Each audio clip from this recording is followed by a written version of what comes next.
Yes, you may start. There are 30. Let's a few more come. It's just 5 o'clock, so can give 2-3 minutes for joining the internet. Previously, we used to tell it's a traffic grace. It's a now grace for server connectivity. Let's wait about 4-5 minutes. In the meantime, can you make Dr. Piali Shur, Professor Piali Shur? I think she has joined. I don't know whether Arvinder has joined. Arvinder Ansari. Because they will talk also, so that's why. Somdatta দেখো তো অরবিন্দের Ansari join করেছেন কিনা Madam, we are going live. Why don't you start? I will. Just give me a minute. Give me a minute.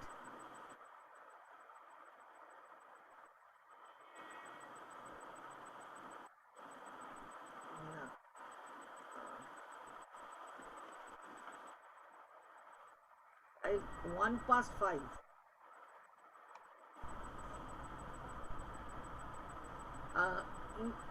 Now, madam, please just tell the Facebook Live that within couple of minutes we are starting because I want Arvinder Ansari to join.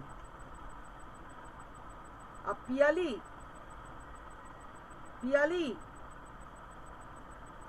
unmute yourself. Can't hear me or what? Piali, Somdatta পিয়ালিকে বলো তো অরবিন্দারকে একটা call করতে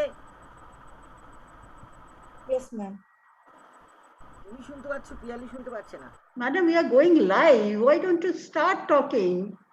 Okay, well, it's raining, so it's possible that we will have less participants than yesterday, but we got to start now, so we are starting. Thank you very much, those who have joined and those who will be joining. We will have a very lively discussion today. We have the last part of gender analysis global encounters from Vandana Purakasto, which will take about 15 to 20 minutes. Then 3 of us will be asking questions to Vandana Purakasto regarding gender analysis, effectivity of studying gender, knowing what is gender and what are the other paraphernalias, how do we study gender, what would be the institutional mechanisms for studying gender, what would be the institutional establishment for studying gender. In a way, naturally the task is to build up a gender-free society, that is gender bias-free, gender stereotypes-free, and mainstreaming gender. Everybody is same. How do we achieve that, and in what way it is possible in a country like India with so much of diversities. So I hand over to Professor Vandana Purakasto, whose lengthy introduction I have given on the first meet. She is the Professor of Sociology and Director of Asian American Studies in University of Connecticut. At the same time, also executive body member of International Sociological Association, which is the highest body in sociology. So I mean, we have all heard the details of Vandana Purakasto's achievement. She's an excellent achiever in terms of Indian diaspora in the United States. So now let me give the floor to Vandana Purakasto. We don't give floors anymore. We give the sky, the virtual situation to Vandana so that Vandana can say what she has left to say. Vandana, it's all yours. Thank you again, and thank you for giving me the second opportunity to actually engage in a conversation. I don't know if the people who are signed on today were there last Monday, so I'm going to take about 3 minutes to just give an overview of what we talked about last Monday. So last Monday, I was talking about this whole notion of analyzing gender, positioning it as a very dynamic, that is, ever-changing series of research approaches and ways to understand knowledge. And I talked about how at one point we used to talk about sex roles and we used to talk about sex role socialization, with the socialization primarily focused on families. And then we moved beyond that at least in the social sciences, where we have started analyzing gender, where we pay a lot of attention to institutions, to interactions, to structures of ideology, and so on. I also talked a bit both about my biography in terms of, how did I come to develop the sociological understanding of gender, which I now understand as intersectionality, and intersectionality in the US as an understanding of structures of gender, racism, class formation, sexuality, ability, that is ability, disability, and all of these factors actually intersecting together as a way of understanding gender. And of course, the whole point of that was that you don't just look at women, you look at men as well. And at this moment, I want to make a correction, because last week there were a few people who had joined in who pointed out that one of the factoids, I think I was answering Professor Thakur's question, and I talked about the IITs, and I said IIT Kharagpur at one time had like 2 women and 298 men. That was IIT Kanpur, not Kharagpur. It's in a way inconsequential, but because I said the wrong IIT, I correct that. To go back to what we were talking about, so where we left it, I talked about the fact that gender scholarship is very much looking not only at tangential geographies, that is what is happening in real space, real encounters between people as embodied human beings, but gender scholarship has begun to look at what is happening in the virtual sphere. Because a lot of the core issues that gender scholars are interested in about power, about inequalities, about violence is happening as much on the virtual sphere. So there is a kind of seamlessness that in which we go from our actual material embodied existence to our presence or absence or erasure on virtual spheres. So today I won't take up too much of time, but I just want to talk about one issue, and that is about knowledge production and knowledge hierarchies. And I'm going to try and confine myself to about 15 minutes at the most, and then hopefully we can have a very good interaction. And I am going to share my screen, if I can do it today, since I failed the last day.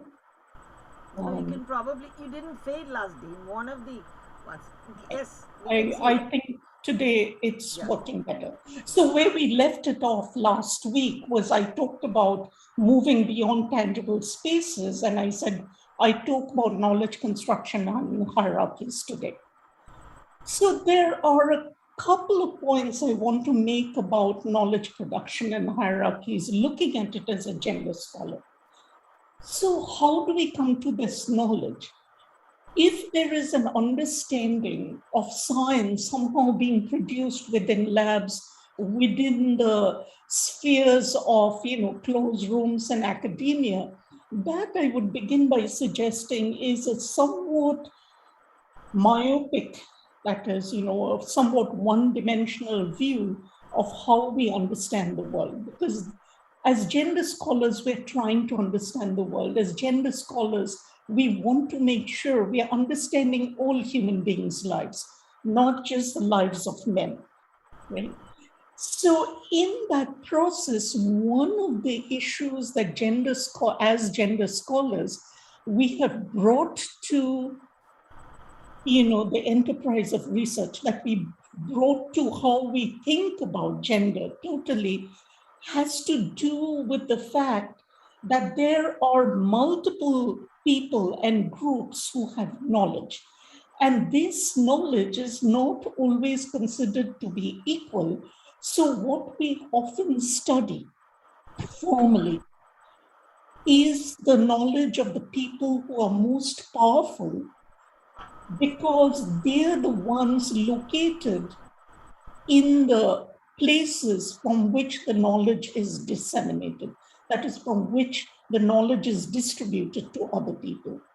So as gender scholars, one of the issues that we constantly ask ourselves is, how are these different kinds of knowledge encountering each other? And if different kinds of knowledge are encountering each other, how does some kind of knowledge become important? And I'm going to use an example again from India to illustrate this issue. Now, all of you are probably very, very, very familiar with the Universal Declaration of Human Rights. Now, one of the people had the Universal Declaration as the Universal Declaration of Human Rights Charter was getting composed, one of the people at the table was Hansa Mehta from India. There were a few other women whose names are worth mentioning. Minerva Bernardino from Dominican Republic, Berta Lutz from Brazil, Shaista Inkramulla from Pakistan, and of course, Eleanor Roosevelt, who was the chair of that commission. But the reason why I mentioned Hansa Mehta is as the Declaration of Human Rights was being written, the language in the 1940s and 50s was that all men are born with equal rights. Hansa Mehta, who came from a long lineage of struggle of women's rights and, of course, independence within India, became the voice of the women who said you cannot have a declaration that says all men have rights and just assume that that also somehow includes women. And it was very consequential because that language then enabled at least the Human Rights Charter, and I would suggest the Indian Constitution, to develop an understanding that we have to talk about human beings, not just about men and assume what is true of men somehow fits women also, right? So that knowledge production, where is it coming from? Who's at the seat to provide their view, and to what extent will other people hear what you have to say, are very important to this process through which gender knowledge has been produced. So there are the movements, there are the people who manage to get into, the places where these conversations are taking place, and the collective pressure to change conditions. All three have to be present when we talk about how did we even get to a point where we now recognize, gender studies has to be important, studying women has to be important. But having said that, what I do wish to say that at any given point, there are multiple sets of knowledge and multiple sets of realities. So what gender scholars have been doing for the longest time, and I think this is the most valuable part of the whole scholarship on gender, is that it constantly questions itself on the basis of evidence. I can tell you that for myself in the US right now, we are trying very hard to make sure that transgendered human beings are actually included in our language and how we understand gender and so on. In English, it's a struggle because English only has, like, the pronouns are either he or she. And then you have transgendered human beings for whom you don't have a pronoun. So you've already, through the language, erased that whole group of people. And we are trying very hard to come up with the kind of language that will include people who are neither he nor she, but have a right to full human dignity as every other person on the universe. So this simultaneous coalescence and fragmentation, that is, we are always in a state of trying to better the state of our knowledge, is very important to knowledge production. But at the same time, there are issues of power, there are issues of violence, there are issues of erasures. I mean, if you stop and think about it, how much of the knowledge of tribal communities, for lack of a better word, is actually included within the gender knowledge right now. You can think of examples for yourselves in India. I'll give you a US example. Native American scholars have been talking about this term settler colonialism. So they have been saying that just as the Europeans and the Americans have colonized parts of the world, there is a thing called settler colonialism, which refers to people from outside coming in and taking over the lands of people who've been settled in some places for centuries. That's another challenge. So in our knowledge production, how would we include that knowledge to improve how we do gender? So I want to kind of, instead of going on and on about this, and I hope we can have more conversations about this, what I want to say is when we think about analyzing gender and we think about knowledge encounters, we're at a moment right now where two major debates are taking place in the process of analyzing gender. One debate is about to what extent at the global level, and this is directed towards the global north where I am located, that to what extent are we paying heed to theories that are produced in the global south? That is, are we centrally taking the writing, for example, of Gay Lomvek and have we been using it, in terms of thinking about intersectionality? Questions like that. And R.W. Connell's book, Southern Theories, is being read pretty widely in the global north. But as I've argued elsewhere, everybody cites Southern theories. Very few people in the global north have actually read the theories that she's writing about or the other bodies of theories to shake up what the gender knowledge is. So that's one state of dynamism within the gender discipline, that what are we understanding, how would we understand it, what are the limits of our theories? The second issue actually has to do with settler colonialism. To what extent in every single country, and now I no longer just mean the US, because I gave you the US example already, but to what extent in every single country are we going through academically and as part of doing our social science, are we going through the churning and asking ourselves whose voices have been most marginalized? How do we include those voices? Not just include as in, oh, we mentioned somebody and our deeds are done. No, but how do we include the voices to question structures, to question institutions, to question ideologies, to question our language? How are we going to do better in terms of understanding the world by including the viewpoints of people whose voices are most marginalized? And as we learn about those voices, and we have to keep learning, and we learn about those knowledge, how can we also make sure that we are not simply co-opting the knowledge and leaving out the people who produce the knowledge in the first place? So I'm going to end with this example as a teaser, and then perhaps we can go on to other conversations. So right now, I spent a lot of time reading everything possible that's coming out through the Native American stream of scholarship or the First Nation stream of scholarship in Canada.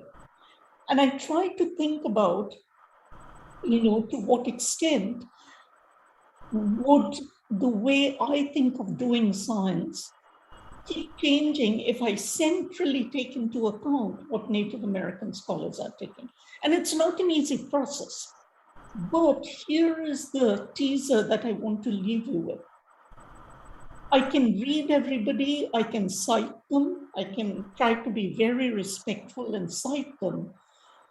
But unfortunately, the chances are that more people will read what I'm writing than read what those scholars were writing in the first place.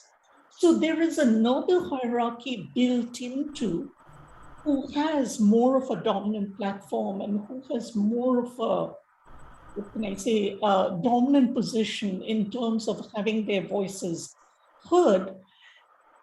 And the last part of this global encounter and analyzing knowledge, therefore, has to be constantly,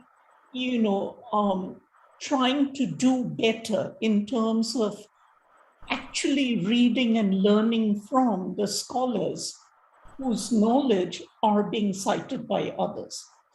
So in 2002, 2003, a long time ago, nearly 20 years ago, I and a group of scholars had written an article called Indian Gender Scholarship, a Partial Review. And we wrote it primarily because we wanted the US audience to know about the rich scholarship in India. And we called it a partial review because we knew we were not doing justice to the rich landscape of gender scholarship in India. And I'm finding that article is still getting cited today in 2021. And each time I see that it's getting cited, I keep wondering, why aren't the people citing the people who we tried to, uphold and showcase in that article instead of our article? We were just the conduit. We were not the ones who were writing. But that institutional issue is something that has to be recognized and addressed when we think about gender. And here is my ending point. So I've used this photograph before.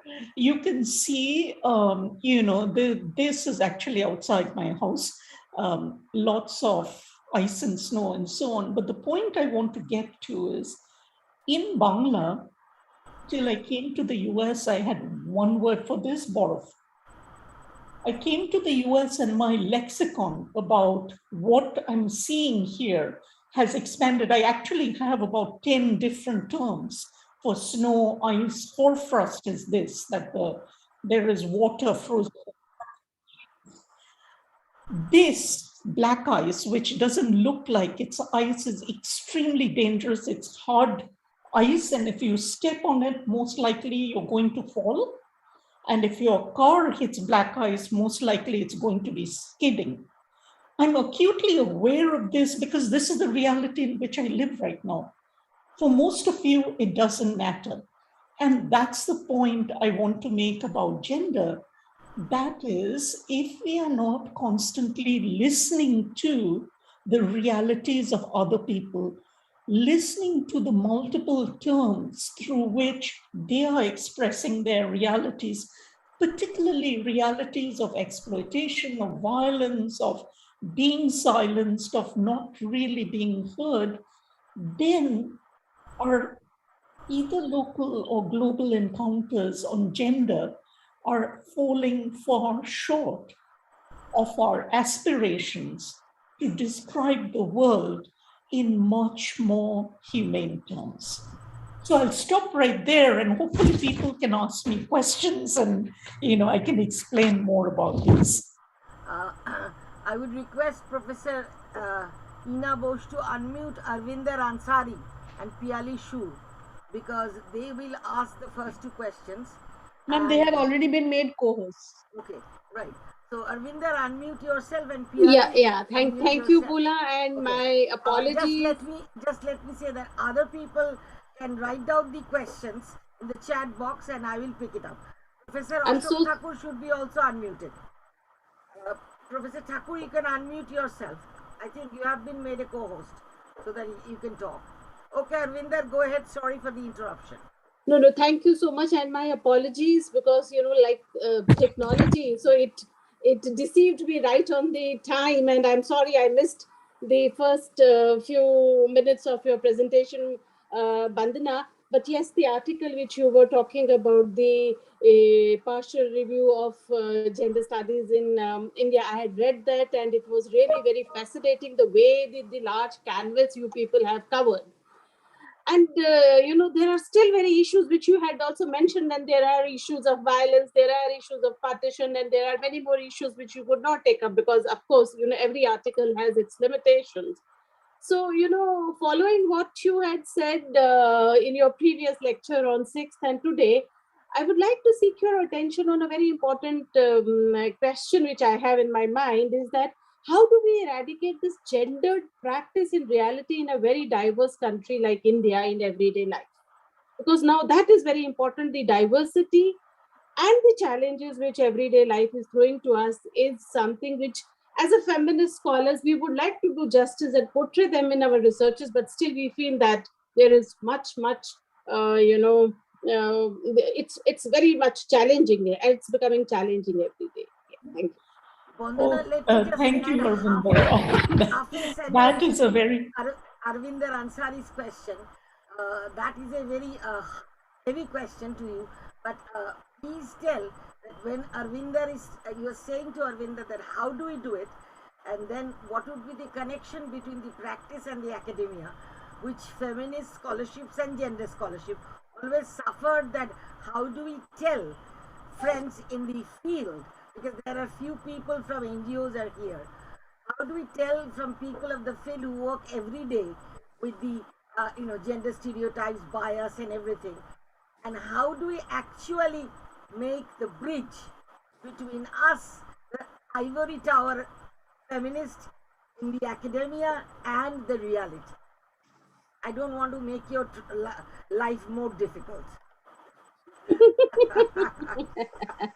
Thank you. So that is a really deep question with a series of difficult answers. And I have to begin by saying that I probably can't give you a whole answer to that, but I'm going to try and answer it in terms of what do we aspire for and what do I think are some of the directions in which, that we can continue to keep addressing these gender practices. So first and foremost, Professor Ansari, you're absolutely right that, when we talk about gender practices in diverse societies, we're not talking about one and the same thing. So what might be the particular challenges of somebody who is, let's say, I'm not even talking about very affluent middle class, I'm just talking about a middle class woman or man in this case, but I'm just going to focus on women. Like, what are the particular challenges of women who are in the middle class versus the women who are very poor or the women who are working poor? Right? These questions all have different answers at one level.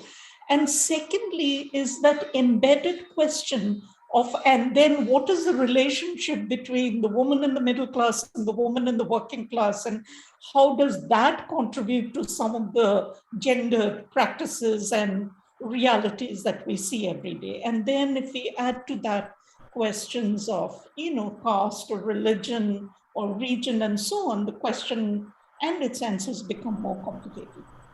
But I'm going to first answer in a very general way.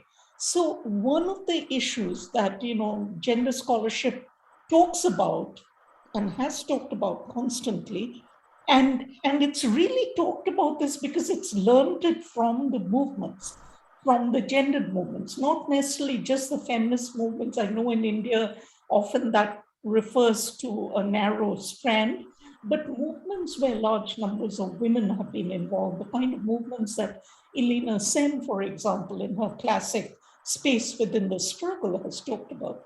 So the knowledge that seems to be common across different stratas of women, and I'm just sticking to women right now, is that if you take violence, for example, all women encounter violence, but the quality of the violence and the place where it's occurring and how it's occurring is different. That's number one.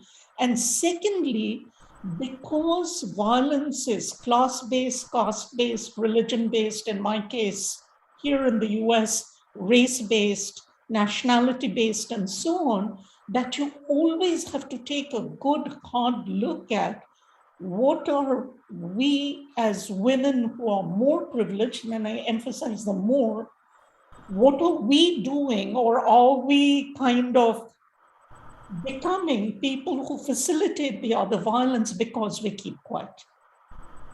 So I'm going to start with that. Then I'm going to say that in every diverse society, and India certainly has diversity like no other, no question about that, right? In every diverse society, there already exists all kinds of fissures And there are fissures that are constantly created to keep people separate, right? Again, I'm going back to the independence movement. And, I'll talk about, like, if you look at women's, organizing in the early 20th century and so on, and you can find parallels for today. The British started dividing the country on the basis of religion. And once it did that, the question was, which strands of the women's movement were able to see that there is a process of divisiveness going on and actively counter it, not necessarily always by protesting on the streets, but actively see that division did not affect the everyday interactions. So that's one way of thinking about it. The second way to think about it is, if we think of our institutional settings, I know that last week Professor Thakur asked me a question about, which ultimately answered as workplace scenarios, that, everybody, man, woman, transgender person, needs to understand about the institutions of work and how inequalities are created there. But here is the other thing. Every one of us who has other women working in our homes or providing personal services that enable us as middle-class women to go out and work, how much are we paying attention to their work scenarios? So the larger issues, I don't think actually vary. However diverse the society is, that we have to look at institutions, we have to think in terms of intersections, we have to think about power differences, we have to think about violence, but that our practices have to be much more nuanced, always thinking about people's human dignity. So if you stop and think during COVID, and, I'm quoting colleagues in India who've been doing this research, especially Anandi, who's been doing a lot of research on domestic workers in Chennai, she and her research associates. And one of the things that they found is, on the one hand, domestic workers who, by the way, without whom often life comes to a standstill, because, so many of the care tasks that are supposed to be women's work don't get done, as, another group of women work for pay in other institutions. So what happened to the domestic workers during COVID? So for one, most people initially weren't allowed to come, partially because of the lockdown and partially because people were scared, right? Will they bring COVID into the homes? I think if people were really serious about their gender analysis, they should have paid every single piece of money owing to those women, whether they were allowed to come and work in our homes or not. Because the issue is that as white-collar workers, that's a right that we have fought for and we have achieved. We have sick days. We can take the sick days and nobody is going to dock our pay. But part of the gender practices to reduce gender equality surely has to be, how are we then transferring that right that we have towards other people? In Chennai, actually, it's fascinating because the domestic workers actually came up with a charter of work-related rights, which I believe, I could be wrong about whether it's completely passed, but it was very close to passing when I talked to them the last time, which was about a month ago, maybe a month and a half ago. So, the workers, the female workers there, it's not that they lack ideas. They know what they need. They know the conditions that would make their lives easier. And they used this lockdown under COVID, while people were hurting, to begin to talk about what does the municipality owe them? What do their employers owe them? Treat this as work, treat the conditions as work. So I'm giving you those two examples because, all of you, or many of you, you'll have been my colleagues for a long time. You're much more knowledgeable about the movements and, the kinds of rights that people have demanded. Occupational health, I've been thinking about that a long time because so many of us are working from home. I think it was the Biri workers in Nipani that Elena Sen had written about in 1990, who first started asking that even if we work at home rolling beeries, who's responsible for our health? Well, now that so many of us white collar workers are working from home, supposing I fall or I'm sitting on my chair all day and I hurt my back, who exactly is responsible? So the question is the same, the sites are going to be different. How good our analysis and our thoughts are going to be is going to be dependent on that. I should mention one other issue, and that is, since I brought up that picture of various kinds of snow and ices, of course, India, unlike most other countries, in fact, I don't know of any other country, maybe China does, I don't know, but India is one of the top countries in terms of multiple languages which define our social realities. That means up to a certain level, how we think, how we feel, how we imagine the world is gathered through different social conventions. Just like my hoarfrost and black eyes, which I now understand in English, but I can't express in Bangla, the same way every language in India encapsulates certain realities that are not necessarily seen or understood by people who speak another language. Now, there is a lot of feminist work that has been talking about these issues. So part of gendered practices therefore become this whole process of listening respectfully, and we may not understand the language, but trying to understand what people are trying to tell us. What are they trying to communicate? And very seriously thinking, oh, it might be very difficult for me to rethink the way I go on, but can I make a good faith attempt to do that? And I'll give this as a really practical example. I mean, I was talking about transgendered people. So in our department, we have like at least 5 or 6 maybe transgendered people who are graduate students. And, I was teaching the gender course, and one, like, they all use different pronouns. Some use he and she, some use they. And my tongue is constantly, I have to pause and think, which pronoun am I using for whom? But I think this is something I ought to be doing. If I make a mistake, and I do, I apologize. But it's a struggle for me. I try to do it, just as it's a struggle for me to get the Native American views and consider myself as one of those settler colonialists who are settled on lands that belong to Native Americans, right? So it's also a constant questioning of ourselves and trying to do better.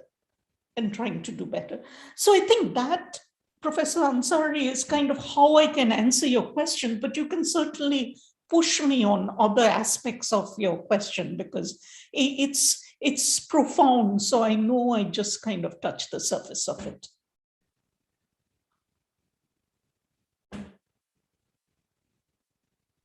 At least what I can make it from your discussion is that we make an honest attempt, but bringing in back the question that when we make this attempt, how do we take it to the people there? So it is very important. I am really impressed to know that you have students from transgender in your class, but we are still waiting that kind of opportunity. They are so shy that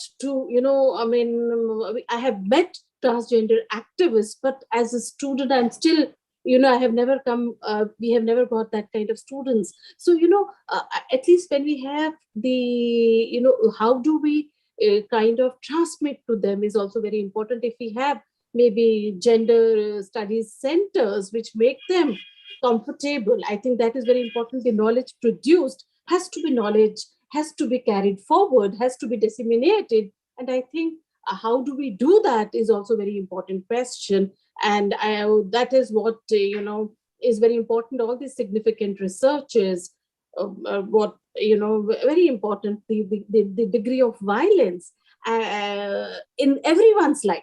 We do talk about violence, and we prefer to talk about violence in others' life, but violence in my life, violence in your life is also to be talked about, to be discussed about, and to be understood by all is also very important. So, it's very important that the knowledge which has been produced has to be transferred, and it can be better transferred through, if we have institutional setup to transfer those knowledges. Oh, I agree with you 100% because, truthfully, I mentioned this briefly last week that I came to sociology late. I mean, in fact, it's ironic. So, like I'd say between my family, my husband's family, at least 80% of the women were involved in the freedom struggle, one way or another, right? But I did not learn about more integrated histories and struggles till I was at the University of Connecticut, and I'm an affiliated faculty with Women, Gender, and Sexuality Studies. It used to be called Women's Studies, but now it has a more expanded name. And I never learned about it in India because I had no institutional setting where I was learning about it. But once I was here, and then I was looking at all of the exciting knowledge that was going on, being produced, including the transgendered knowledge right now. And I come back to one, comment I have, Professor Ansari, about what you said about not having students, but let me hold off on that. So I learned about, let's say, or taught myself, nobody was teaching it here, about Indian women's movements. At that time, discovered Kali for Women, which is now Zuban Books. Yeah. Self-taught. Because what I got from the institutional setting is this knowledge is important. This knowledge needs to be transmitted. This knowledge actually needs to be practiced.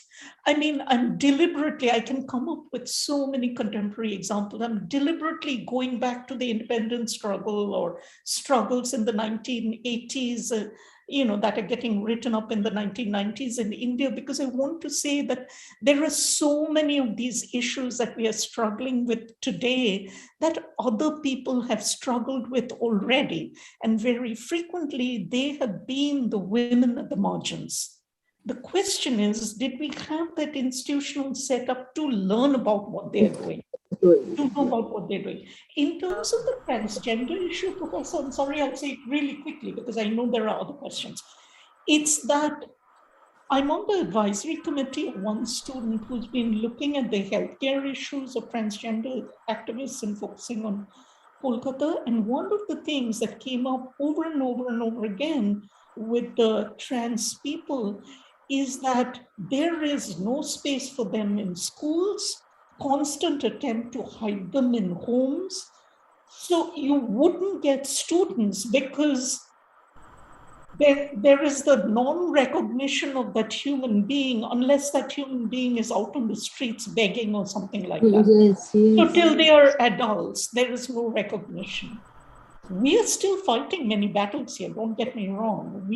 Our department seems to be somewhat unusual. Maybe we did something right that we actually have transgender. You have that inclusivity, yes. I mean, that was it. I mean, or at least, people I think that way. would put a damper on the inclusivity as part of the task. Is that I won't tell name or place. Some people think gender studies is about transgender only. Yes, that's what I meant, because if we Yeah. have institutions, it gives a comfort. Yeah, by gender, people have no idea what actually it is. And that by gender, men is also included. That they have no idea. I can, this would sound bad, but I would say globally, it is a problem. It's not a problem of any particular country or continent. Globally, people work in a very binary fashion after the introduction of women's studies, which is a self-criticism of us, that we have not been able to say that we are actually talking about plight of those who are powerless. Vandana talks connected the power, and who actually cannot speak. That means a culture of silence has to be maintained in order to maintain the status quo, both knowledge wise and both everyday life lived experience wise. So, under the circumstances, I mean, Piali has a question we'll ask. I will just say that I am kind of unhappy in the sense that yes, lot of work has been done, but I am unhappy that some more work is to be done, because understanding what is the issue and understanding of the issue and the knowledge it produces about itself is really important. I'll just tell one very historical anecdote, is that the name of Kolkata was actually a confusion. One day some white men, Sahibs, were passing by and a group of farmers were cutting grass. Apparently the Sahibs asked that when was this grass being cut? Is it today or someday? Calcutta, Calcutta. And that was understood is that what is the name of the place? So the Sahib said it's Calcutta, the name of the place, and the farmer said Calcutta. That means yesterday it was cut. So that became Calcutta. Apparently, I don't know the veracity of this anecdote, but it has been an anecdote and added in the text also. We do not know how the name of Calcutta came, because there was no Calcutta. There was Kolkata by Job Charnock, no doubt about it. But the point is, right from the language to the last time, when people die, the rituals, etc., also makes a kind of binary position where you are actually perplexed that there should be more than binary.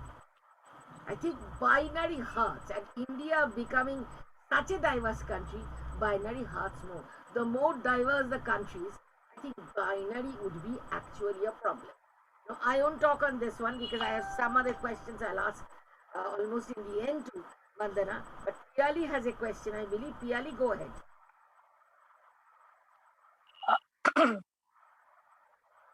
Very good morning, Vandanadi. Thank you for your. Can I be heard? I'm audible. Yes, you're heard. You're heard. Okay. Thank you for your interesting presentations, both on 6th and today. So this question is actually an extension of what Professor Ansari said. In order to for transmission of knowledge to take place, in order to break down the binaries and to break the gender stereotypes, Vandanadi, do you feel that establishment of gender studies in higher education, along with degendered mode of parenting and schooling, they are the most successful ways out or alternatives? Thank you, Piali. It's good to see you after some time. Absolutely. So your question was, both higher education and parenting. That's the, what the interactions that go on within families, whether those are two, in many ways, the nodes of how society is going to change. But there are some extensions from there, and I'll get out to that. But I want to come back to gender studies, partly because you're asking the question, partly because Professor Bhadro raised something. I think I didn't maybe hear her totally. The reason why gender studies, women's studies, and so on are important to institutions. And again, remember, if you've looked at my bio, I'm not formally actually a women's studies scholar, but I'm still saying, and I hope you heard me saying over and over again, that the knowledge I have gained comes through the knowledge that unit, and not just in my college, in many units across the country, are able to gather and produce and keep in a way that it is seen as valuable, that it's not something out there only for women, it doesn't matter to anybody else. No, it becomes like in our university, that's the receptacle from which we draw on the knowledge. And then this is the part that is also important. That is, you push out from there and make demands from institutions, you make demands from states and so on. So if there is anything crucial, it's both the families and these knowledge producing centers. Now, in the families, if we are raising using degendering practices, one of the things that we hit immediately, and this is a real practical thing, is, and this is also, I would say in the US, how often are women told to be kind of wary about, oh, if you're there in a dark street by yourself or something like that. And we're constantly saying that because we feel like if something happens to the woman, the slope is so steep for that harm to be redressed that it's better to protect and shield and set aside and say, don't participate in this, rather than asking the state, the families, the communities, like, what are y'all doing that we have to keep hiding as soon as it turns dark, or we can't go to this place or that place, and so on. So degendering practice is very important. I can't overemphasize, how important it is. The receptacles creating, reflecting on, and producing knowledge in educational institutions are very important, not only in and of themselves, but because they act as the repositories of knowledge that other disciplines can take up. So you're trying to create more equitable workplaces in the corporate world. Draw on the research that the gender studies scholars have done about inequities in just the timing and the work structures of the corporate world, right? That kind of knowledge, that it doesn't just stay there, it becomes kind of the leading light, the front edge of how the rest of society will change. So both families and educational institutions are critically important. Not having those, I think to the extent I know a lot of, institutions, I'm just talking about the US now, of how many institutions don't have, gender studies centers. I always wonder, so who exactly is in charge of keeping the valuable knowledge that has been produced in India? I'm not talking about the US at all. It is produced in India, it is being produced in India, but who provides the support for actually recognizing this is important, and this is important for the entire society? So yeah, I absolutely agree with you. But I'm also saying that those two, families and gender studies institutes or, programs or departments within universities also have to have the synergy driven by other people who have to recognize these are important and that other things have to be done. I think I'll give you one other quick example of what I mean. So going back again to history, Lakshmi Pandit was India's first ambassador to the United Nations when it was formed. Lakshmi Pandit, for people who may not be aware, was Jawaharlal Nehru's sister. She was elected to be the president of the General Assembly at the United Nations, which is kind of astonishing if you think about it, the time and everything. One of the first questions she raised was about apartheid. She questioned South African apartheid, and for the African Americans organizing within the US, while she didn't talk about the US, it opened up the space for them to push the question of racism and apartheid within the US. Neither the US nor South Africa, the governments were furious. And there were all kinds of things said about her. But the point I wish to make is because she had the knowledge of what was going on, she was able to take it to other places and with a great deal of confidence bring up the issue. That's what both families and the studies nodes do. So I'll stop right there. Dr. Bhadra, you had Vandana, I have two questions which two participants have wrote.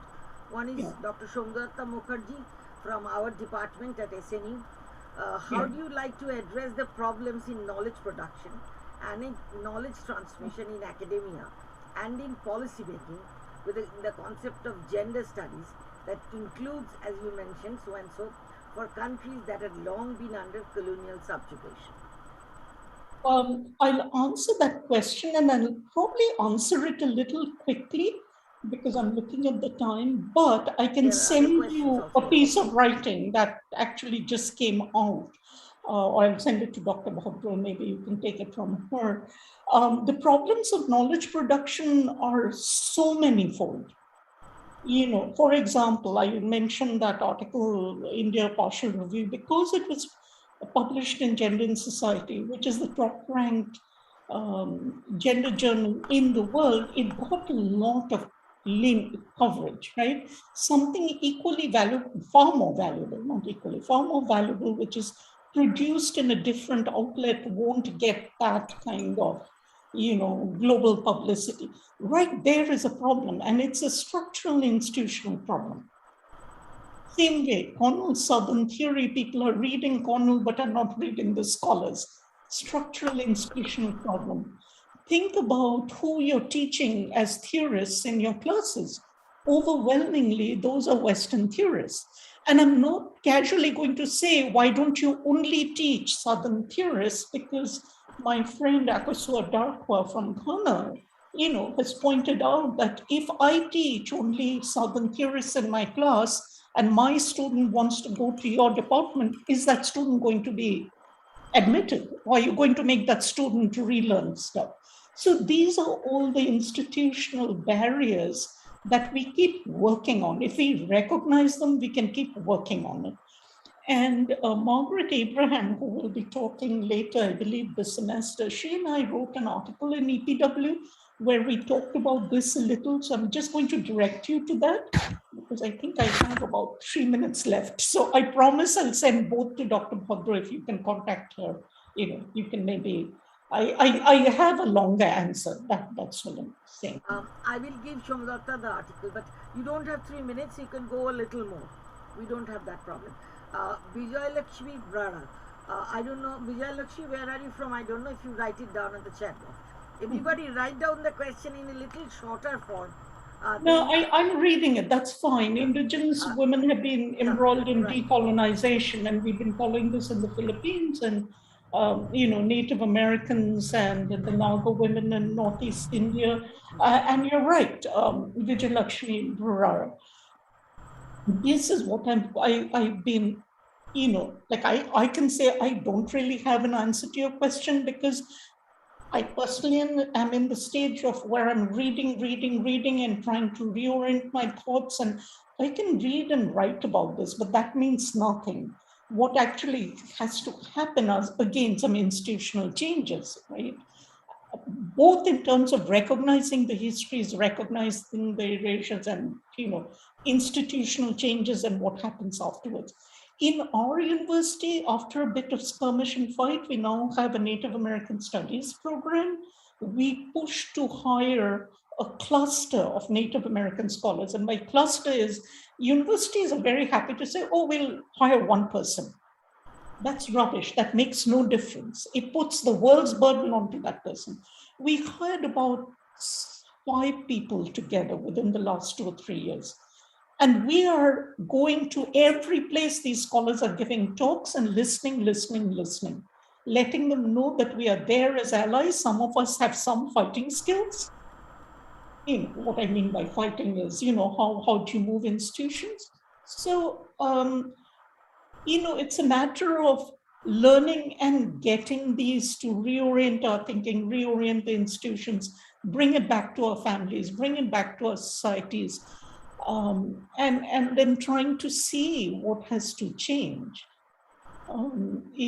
Very recently at the American Sociological Association, there were a whole series. This is new, like about 10 completely Native American focused sessions. I listened to every one of them. They're mind blowing. Like the models we use really need to change. So I'm giving you those answers as a way of saying it's a process. We are not anywhere close to being there, nor will I or other people like me be anybody's saviors. But what we can do is make sure the spaces are open, both for the knowledge and the people. That's it. And be willing to give up some of our power structures, ours also, to make the space for them. So I think it's nobody 8:30. gives up their power until and unless their other side protests very heavily. They are not. Nobody is going to give an inch of power until and unless there is a protest and there is an opposition. So the almost a functional and structural need to develop an opposition who is actually going to dismantle the knowledge hierarchy, that my knowledge is superior. You must read August Code, otherwise your life is doomed as a sociologist. But we are not saying that if you don't read Henrietta Martineau or Ibn Khaldun, your life is actually. But they were as par excellence sociologists as August Code was. So this has to be protested. Absolutely, if Global South protests that, but there has to be Global North too, to protest that the knowledge, apparently what we think this is a knowledge, actually it may not be a knowledge, or it is knowledge produced through a kind of power and colonial scenario. So obviously, when we write, we actually have this sort of stress in our mind. Is it going to be published in a journal which is foreign journal, foreign so and so? So that gives us legitimacy. Oh, it is. If it is published in Indian journal, look it down. So if it is published in any a foreign journal which may not have an impact factor more than 0.5, it is still considered a publication in foreign journal. One of the very discriminating procedure of taking lecturers in India is that if you come from a PhD with a foreign university, you don't have to give a NET test, which is eligibility test. But if you are here in a PhD, etc., you still have to do it. I know, because I was benefited by this when I came back with a foreign PhD, quote unquote. I didn't have to sit for the NET, and so other people, they don't have to. So we consider what we produce is of inferior quality, and what is produced there is always superior quality. It goes even with publications. If we publish from the national publishers, then it is first we will see international publications. So naturally, the whole of knowledge hierarchy has to be protested and contested. It is still not a contested reign. So we keep on producing the same knowledge over and over again. I'm not sure that whether you will agree, but this is how I have been feeling for the last 35 years. Because I've been there, I've been here. I have been seeing this very interestingly. If we call somebody outside the territories of India, then only we have, something credible. We call somebody from who is representing hundreds of villages, that person will never be called. So this is minority scenario going still in full swing after 75 years of formal independence. And I believe what our gender studies, few of them we have, about 10 or so, we have to look at a curriculum very well, and new gender studies should be introduced with a specific understanding of what actually we should teach or percolate. Thank you, Dr. Bhadra. You kind of expressed some of the, ideas that also needed to be said. I have to apologize. Today is a day where I actually have to drive somewhere and be there by 9. So we'll have to wrap it up today. But I promise I'll send those two other article actually to Professor Bhargav. If anybody wants to 2003 read and it. the articles at 2003, your partial gender view in India, and Maggie and your article in EPW, right? Yeah, there I is will another circle. one which is about knowledge hierarchies. Right. It literally just came out, and I Okay. think it better answers the questions about knowledge hierarchy Right. that were raised. So I'll send it to you. Okay, I will circulate them, don't worry. So I hope, well, there is one question I do not know who has asked it.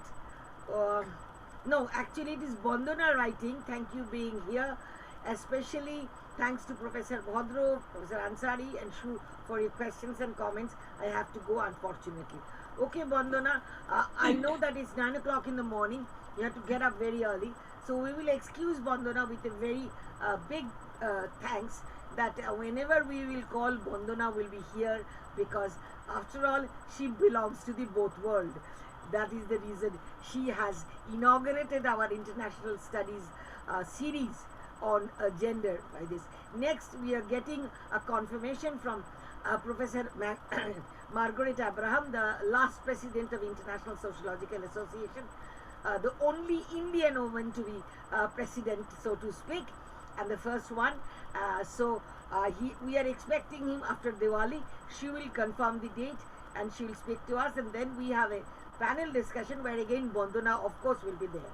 So let us say goodbye to Bandana, and thank you very much, and thank you everybody else who has come, participated for the second time, and thank you Sister Nivedita University's establishment which allowed me the Zoom's use, etc.